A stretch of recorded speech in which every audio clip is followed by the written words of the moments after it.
भारत की जीत पर रोने वाले केवल पाकिस्तान के आम क्रिकेट फैंस नहीं है, पाकिस्तान के क्रिकेट एक्सपर्ट्स भी भारत की इस जीत को पचा नहीं पा रहे हैं। वो रोज भविष्यवाणियां करते हैं, आज भारत हारेगा, भारत सेमीफाइनल में नहीं पहुंचेगा, भारत फाइनल में नहीं पहुंचेगा। आप देखना नहीं, सेमीफाइनल से पहले वो कह रहे थे किसी हालत में नहीं पहुंचेगा। ऐसे ही इन्होंने सेमीफाइनल के लिए कहा कि सेमीफाइनल तो भारत किसी सूरत में नहीं जीतेगा। तो उनकी भविष्यवाणी भी, और हमारे यहां से भी जवाब मिला उनको। मोदी सुनिए। हमारे पड़ोस में लोगों को फोकी प्रेडिक्शंस करने का बड़ा शौक है। बनी तो बनी, नहीं तो अब्दुल खनी, चल गया तो तीर नहीं तो तुक्का, और फिर भी बाबा बने हुए हैं। मुझे लगता है ढोंगी बाबा है। पहले कहा कि भाई भारत क्वालिफाई नहीं होगा, सेमीफाइनल्स तक नहीं पहुंचेगा, वेस्ट इंडीज आगे जाएगी और उनके साथ साउथ अफ्रीका आगे जाएगी। संजू सैमसन की कमबैक क्या हुई, दोनों टीमों की गो बैक हो गई। और आज कहा सेमीफाइनल में इंग्लैंड जीतेगा तो इंग्लैंड की भी गो बैक हो गई। तो यार प्रेडिक्शंस नहीं, ऐसे फैसले मैदान जंग में होते हैं। भीख मांगने से कोई तख्तो ताज थोड़ा ना मिलते हैं गुरु। थोथा चना बाजे घना। इनका बयान पहले चल गया, वो थोथा चना सुनाना था पहले आपको, वो दूसरा, वो अब सुना देता हूं आपको। इनके एक फास्ट बॉलर थे मोहम्मद आमिर। अरे बाय द वे, ये वो प्लेयर है जिसपे बैन लगा था, आपको अगर याद हो तो, मैच फिक्सिंग। वो टीवी में बैठ के प्रेडिक्शंस कर रहा है और उसने कहा कि भारत नहीं जीतेगा। ये नवजोत सिंह सिद्धू का जवाब मोहम्मद आमिर को ही था। फाइनल जो है ना वो इंडिया नहीं खेलेगा। South Africa, West Indies. Rashid भाई की, अच्छा मतलब आप कहते हैं इंडिया ही नहीं क्वालिफाई करेगी। और मुझे लगता है जिस तरह साउथ अफ्रीका और वेस्ट इंडीज खेल रही है, ये किसी भी टीम को हरा सकती। तो मोहम्मद आमिर की भविष्यवाणी तो गलत हो गई। अब इनके ही टीवी होस्ट पूछ रहे हैं कि आमिर भाई आपकी तो भविष्यवाणी गलत हो गई। तो बोले अब यार वो क्या नाम है हमारे जो जिन्होंने कल 2 जबरदस्त कैच पकड़े, अक्षर पटेल। बोले यार अब अगर कोई आदमी ऐसे कैच पकड़ ले तो फिर क्या उसकी प्रेडिक्शन कैसे, मेरी गलती थोड़ी है। नहीं ये बात तो सही है। वैसे इंडियन टीम की भी गलती नहीं है, कितना अच्छा खेल रहे हैं। नहीं, सबकी तो गलती होती है। लोग बम बना लेते हैं, फट जाते हैं, कोई AK-47 चलाने लगता है, कोई कुछ और करने लगता है। तो गलती पाकिस्तान की कहाँ है? वैसे ही मैच वाली भी है, वो बेचारे उनकी टीम वाले थोड़ी ना गलती थी जिस तरह से हार गए।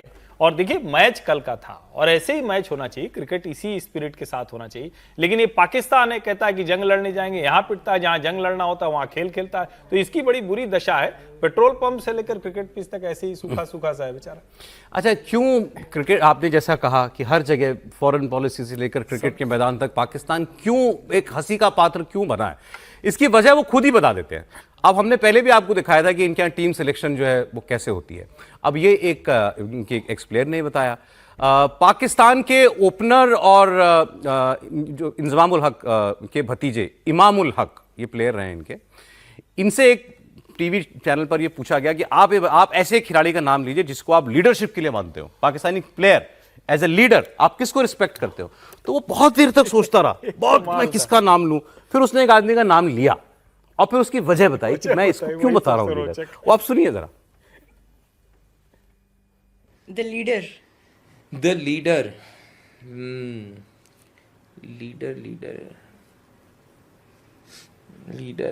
लीडर का तो कोई नाम आ ही नहीं रहा मेरे ज़हन में फिलहाल। सारे आपस में लड़ रहे हैं। I love the honesty. Choose on the honesty though.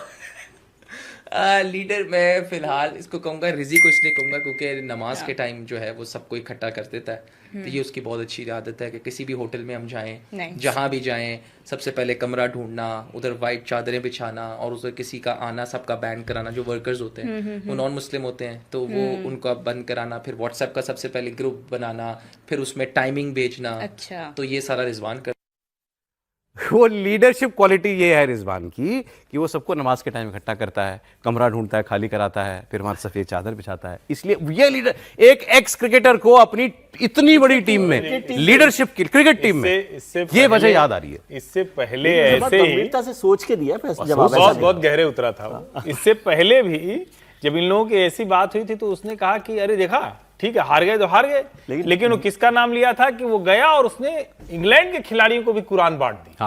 तो ये और खुश वो हो गए। मैदान में नमाज करवाई उन्होंने। अब इनकी लीडरशिप अगर ऐसे चल रही है तो फिर तो मैं क्या कहूँ अब, कम से मतलब कम नाम तो लिया मुझे सोचने लग के रहा था बाद कहीं आसिम ये तो मुनीर लग साहब रहा का था नाम किसी ले का नाम लेगा। और वो कहेगा असली लीडर तो ये है, बाकी सब तो ऐसे ही है, तो मुझे वो भी लग रहा था, लेकिन ऐसा कुछ हुआ नहीं। लेकिन सर इतना दर्द अभी फाइनल पहुंचने में हुआ है, हम अगर जीत गए तो तब तो वो सुसाइड दर्द कर तो लेंगे, नहीं तो हो सकता है ये अब पाकिस्तान कितने की टीम तरफ। साइज तोड़वाना चाहते हैं आप देखते हैं पाकिस्तान को नहीं, जब आप भी ये देखिए कि कल को बांग्लादेश के लिए पाकिस्तान ने कहा था कि नहीं साहब हम भी मैच नहीं खेलेंगे। नहीं सर, अब अगर वहां टीवी टूटे तो और प्रॉब्लम हो जाएगी। हाँ। क्योंकि अब टीवी है तो घर पे बैठ के कुछ कर भी सकते कर हैं, सकते अब तो बाहर तो जा नहीं सकते, पेट्रोल नहीं है। प्रधानमंत्री जी ने कहा है कि आपको उसमें भी कोई कॉन्स्पिरेसी थियरी ढूंढ लेंगे।